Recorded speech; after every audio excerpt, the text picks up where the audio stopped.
Yep. So we're starting to mock it up a little bit. It's getting there. This is going to be, well, the back's really going to be a ton of, yeah.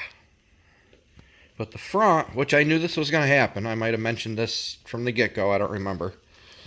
That right there, core support. So the Jeepster grill, right here, this, oh boy. Yeah, I'm not quite sure how we're going to go about this quite yet. The whole inner structure of this grill, though, it's got to go. I am going to have to cut all of this inner structure out of here. For radiator allowance. I may move the grill forward a little bit because in the actual Jeepster, that grill is recessed back into the hood an inch or so. But I might have to... I don't know yet. I don't know. I have to do something. But not tonight. I need to go in and relax. Let's see here. What the problem is, that's the radiator right there. So that's looking straight down. Yeah. Now, my brother was here last weekend. He's a mechanic by trade. That's what he does. He's a mechanic. I am just a crazy body shop guru. So let's put the hood up. We're going to use our factory GMC Canyon prop rod. Huh? So is what he suggested is there's a ton of room here between the radiator and the actual engine itself. Is to take that fan out, shorten up this hose, move this radiator back a little bit, and then we can put an electric pusher fan on the other side of the radiator, and that might give us some room so we could still get a little air in here. The AC condenser is going to go. I mean, this whole core support's going to go. This is going bye-bye. It's going to get a piston-built core support. I'm just leaving this in here so this truck is still mobile. Okay? For now. The only thing that would prevent me from actually driving it would be I have these heater hoses unhooked. So I have to loop them, and then we could stick a battery in it, hook up some grounds, and actually drive it around the yard. Alright, so we're going to shut the hood.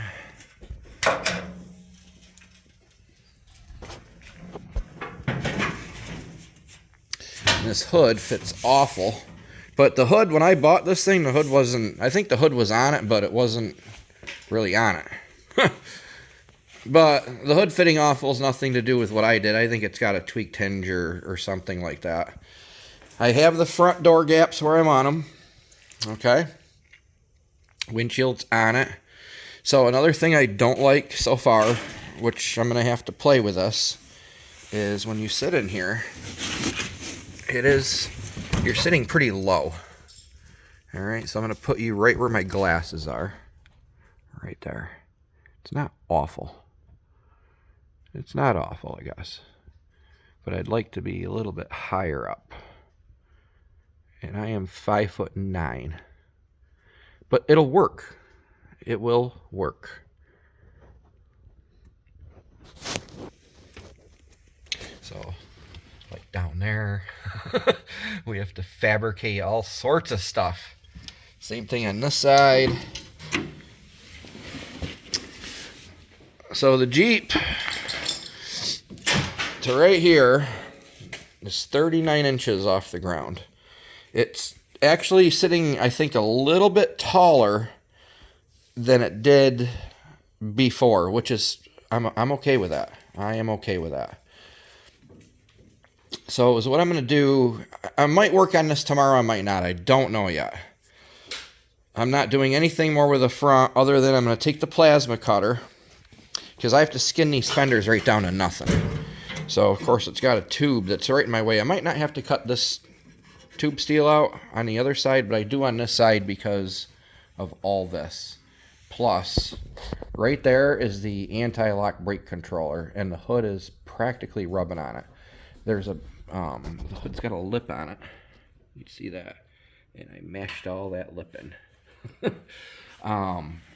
But I think I might have to grab a hold of this hood and just kind of bulge it out a little bit. Take maybe even the rubber mallet and whale this out another 1/2 inch so this isn't going to be rubbing on the ABS controller. So far that's the only real problem I think I'm going to have with that. I did cut a notch here for this wire harness. I might have to go in a little bit deeper with it, but we're going to have to, you know, build all this, you know, at least kind of get it semi-sealed. I mean, it's an open top vehicle, so you're going to have your drafts or whatever, but this all needs to be put together so it's structurally sound. That's important, structurally. I mean, right now, it's all that's holding this onto the old floor pan, we'll call it, from the truck, is like 10 tack welds. Tack welds. That's it. I mean, the whole thing is, it's floppy. But I want it floppy right now so I can get everything where I want to get it.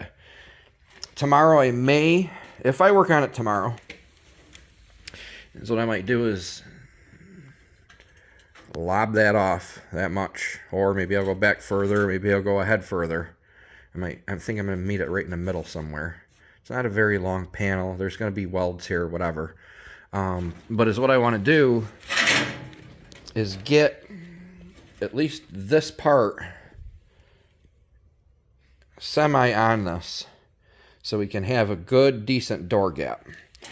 And one thing to remember, guys, when you're welding stuff together, it's going to shrink stuff up.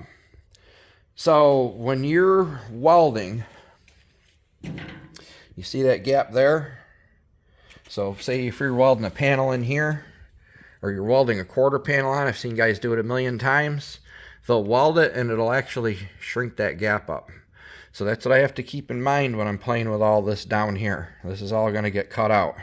And I'm going to have to hand build basically from here back and all the way to the wheel. That's why I have those old Dodge rocker panels there.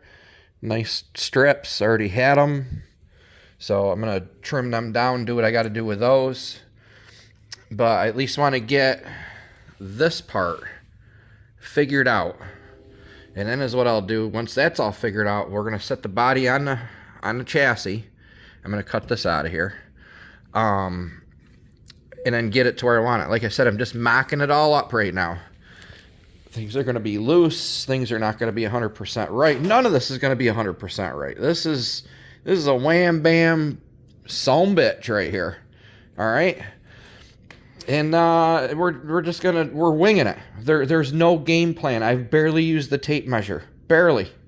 All right. This is winging it by eye. But I can tell you the gap between the tire and right there, both sides, 8 inches on the money. Right here, 39 inches on the money, both sides. So at least that part is semi-true. I don't know how level the actual vehicle is, but at least if it's from there to the floor is the same on both sides, it's got to be semi-level-ish.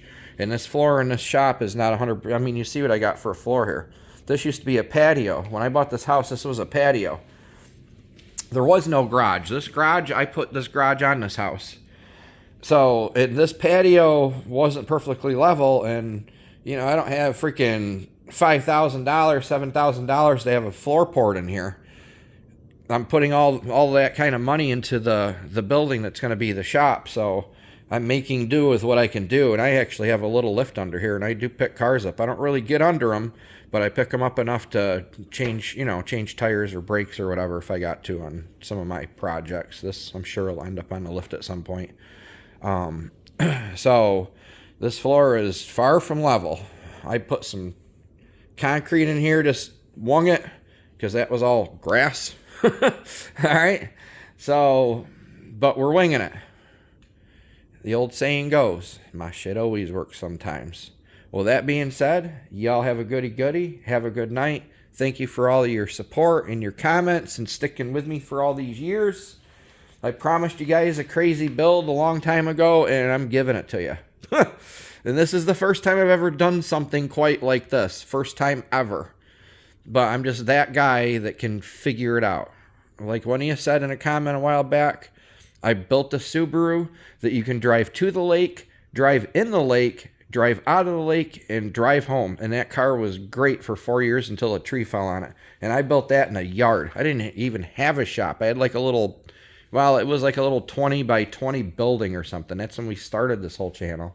So things have come a long ways in the past 14, 15 years since I've been doing the tube. So again, thanks for all your support, and we'll probably see you tomorrow. Off.